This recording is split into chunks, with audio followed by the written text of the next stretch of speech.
जय जिनेन्द्र बंधु। आज मैं आपसे ऐसे 7 महादोषों की चर्चा करने वाला हूं जो गुरु भक्ति के माध्यम से आप उत्पन्न करते हैं। जीवन पर्यंत आप गुरुओं की भक्ति करते हैं और उससे जो भी आप पुण्य कमाते हैं, परंतु इन 7 दोषों में से अगर कोई सा भी दोष आपके जीवन में लग जाता है तो आपकी अनंत जन्मों की भक्ति का जो पुण्य है वो समाप्त हो जाता है और अपने जीवन में आप नरक के द्वार खोल लेते हैं। तो कौन कौन से हैं वे दोष? पहला दोष है कि जब आप गुरु के निमित्त से आहार बनाते हो, उनको दान देते हो गुरुओं के निमित्त से, हाँ जी, ये महादोष माना गया शास्त्रों के अंदर। गुरुओं के निमित्त से बनाया गया आहार स्वयं के करने योग्य भी नहीं रहता है, वह गुरु द्रव्य हो जाता है। तो क्या करना चाहिए? अगर आपका जीवन पर्यंत के लिए शुद्ध भोजन करने का नियम नहीं है तो आप उस दिन मंदिर में जाइए और मंदिर में जाकर के नियम लीजिए कि आज या इतने दिन तक मैं शुद्ध भोजन करूंगा। और कोई नगर में त्यागी वृत्ति गुरु आ जाते हैं तो उनके लिए भी परगाहन करके यथा विनय करके उनको मैं आहार कराऊंगा। तो वह जो दान आपका है अनंत अनंत अनंत जो है ना पुण्य का बंद कराने वाला हो जाता है, स्वर्ग और मोक्ष के द्वार खोल देता है। परंतु अगर आप गुरुओं के निमित्त से अगर आहार बनाते हो तो एक महादोष होता है। दूसरा महादोष है कभी भी गुरु भक्ति करें, गुरुओं के पास जाएं तो अपने बेटा बेटियों की शादी की चर्चा उनसे ना करें, क्योंकि वह इन सब के त्यागी होते हैं। उन्हें महापाप लगता है, उनके ब्रह्मचर्य में दोष लगता है। उनसे कभी आशीर्वाद भी नहीं लेना चाहिए कि मेरे बेटे की शादी के लिए आशीर्वाद दे दीजिए, या कोई गड़ा ताबीज या यंत्र आप इस प्रकार से कुछ मंत्र तंत्र आप कर दीजिए ताकि हमारे बेटे की शादी हो जाए। आप गृहस्थाचार्यों से चर्चा करें, विद्वानों से चर्चा करें, ज्योतिष से चर्चा करें, परंतु हमारे निर्गंत मुनि जो हमारे गुरु हैं, हमारे आराध्य हैं, तो इन सब को छोड़ चुके हैं, उनसे इस प्रकार की चर्चा करना भी महा पाप हुआ करता है। तीसरा जो महादोष है कि किसी भी प्रकार से व्यापार के लिए आप उनसे आशीर्वाद मांगते हो, ये महादोष होता है, क्योंकि वे संपूर्ण आरंभ परिग्रह के त्यागी हुआ करते हैं, इसलिए उनसे आरंभ परिग्रह की चर्चा नहीं की जाती है। नहीं व्यापार के लिए, कोई व्यापार वृद्धि के लिए, व्यापार के लाभ के लिए कौन सा व्यापार करें, इस प्रकार से उनसे चर्चा नहीं की जाती है। अगर आप उनसे इस प्रकार की चर्चा करते हो तो आप महान पाप कर्म का बंद करते हो।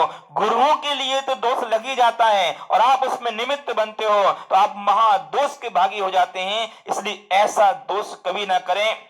चौथा जो महादोष है वह है गुरुओं के माध्यम से अपनी प्रशंसा कराने के भाव। हाँ जी बंधु, गुरुओं के माध्यम से ये गुरु मुख से अपनी प्रशंसा हो जाए, ऐसा को मैं कार्य करूं कि गुरु हमारी प्रशंसा करें, गुरुओं के सामने माला पहनने के भाव, सम्मान करने के भाव, दान देकर के भी ये भाव आ रहे हो कि मेरा सम्मान यहाँ पर हो जाए, ये महादोष है। क्योंकि सम्यक दृष्टि जीव के मन में स्वप्न मात्र में भी देव शास्त्र गुरु के द्वारा हमारा सम्मान हो, ऐसे भाव नहीं आते हैं। ये इनकी आराधना हम करते हैं, इनके गुणगान हम करते हैं, गुरु हमारा गुणगान करें, ऐसा भाव अगर आपके अंदर आ रहा है तो निश्चित से मान के चलिए कि आपके जीवन में दुर्गति के द्वार खुल चुके हैं या दुर्गति की ओर आप जाने वाले हैं। इसे स्वप्न मात्र में भी कभी भी गुरुओं से अपनी प्रशंसा कराने के भाव नहीं आना चाहिए।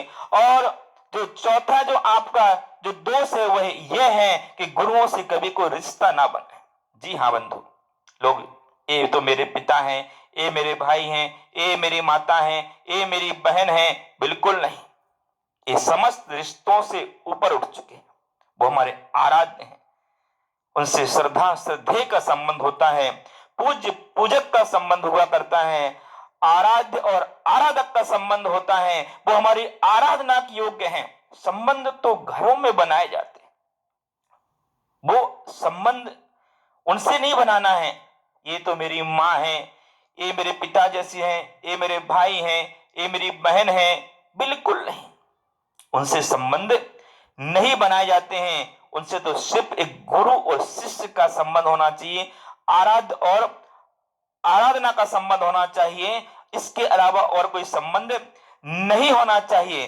छठवां जो महादोष है वह है बंधु निर्गंत मुनि को देख करके भेदभाव करना। जी हाँ, ये महादोष है, महापापी है वो इस संसार का, जो निर्गंत वेश को देख करके पिछी कमंडलधारी संत को देख करके भेदभाव करता है कि इनको नमस्कार करना है अथवा नमस्कार नहीं करना है, इनको आहार देना है अथवा नहीं देना है, इनके लिए धर्मशाला खोलना है, इनकी व्यवस्था करना है अथवा नहीं करना है। ऐसा भेदभाव करके किन्हीं के लिए तो आप अपने भंडारे खोल देते हो और किन्हीं के लिए आपके लिए टाइम नहीं रहता है। ऐसे महामोही प्राणी होते हैं, वो गुरु भक्ति नहीं है। उन्होंने गुरुओं में गुरु नहीं देखा है, कोई अन्य रिश्ता देख लिया है। अगर गुरु आपने देखा होता, आपने निर्गंत पना उनके अंदर देखा होता, तो आपके अंदर भेदभाव नहीं आते हैं। जैसे कोई अचानक स्त्री निकल रही है, एक बार आपकी दृष्टि चली जाती है, ये स्वाभाविक है, पर तो बार बार अगर दृष्टि जा रही तो समझ लेना कि आपने माता बहन बेटी के अलावा कुछ अन्य रूप देख लिया है।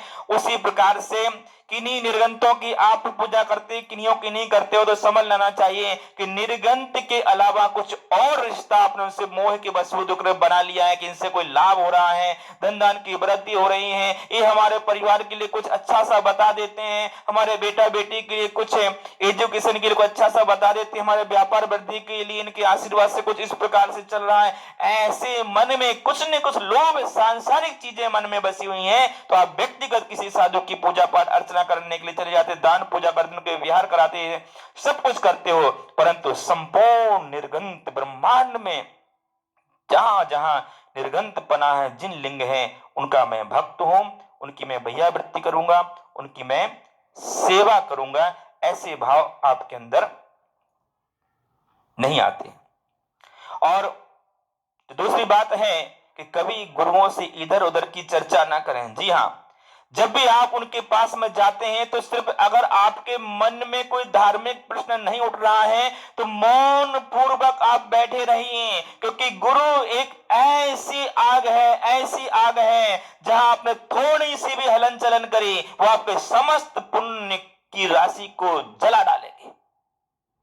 देव सार गुरु एक ऐसी आग है, और अगर वहां आप शांत बैठे रहते हैं तो आपके अंदर की पुण्य की राशि ऐसी जागृत हो जाएगी, आप समझ नहीं सकते हो।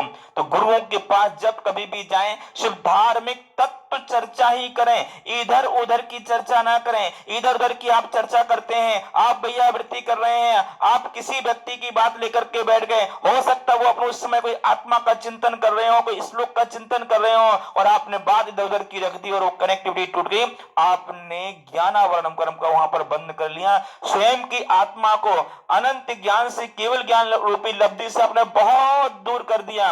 मुनियों के ज्ञान में आपने खलल डाली, उसमें आपने अंतराय डाला।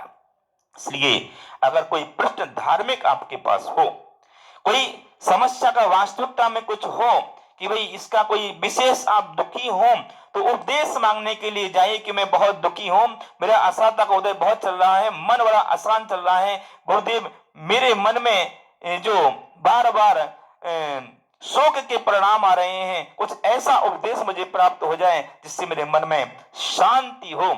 इस प्रकार से सातवां जो महादोष वो कौन सा है? वो है ऐसी कोई वस्तु गुरुओं को मत देना जिस वस्तु के कारण से उनमें किंचित मत भी असंयम के परिणाम आ जाए, असंयम में कारण बन जाए। जी हाँ बंधु, मोह के वशोध होकर के बहुत सारे लोग आज गुरुओं के लिए ऐसे इस प्रकार की वस्तुओं को दान स्वरूप दे देते। वो दान नहीं में कुदान है, और पात्र के लिए, उत्तम पात्र के लिए जो अगर कुदान आप देते हैं तो महा पाप हुआ करता है। ऐसी वस्तु को आपको स्वयं निर्णय करना है, ये वस्तु संयम में कारण है, असंयम में कारण है। बहुत बार अपने अपने स्वयं के बच्चों के लिए उस वस्तु के लिए मना करते हो कि नहीं अभी आप इसकी योग नहीं है, तो ध्यान रखिए आप गुरुओं के लिए वस्तु कैसे दान कर सकते हैं। ऐसी कोई भी आधुनिक चीज जिसको वो छोड़ करके गए हैं, उनके नियम व्रतों में वो चीज नहीं आती है, आप अगर उनके लिए दान स्वरूप में अगर उनके लिए देते हो, ये महापाप होता है। और इस पाप के कारण से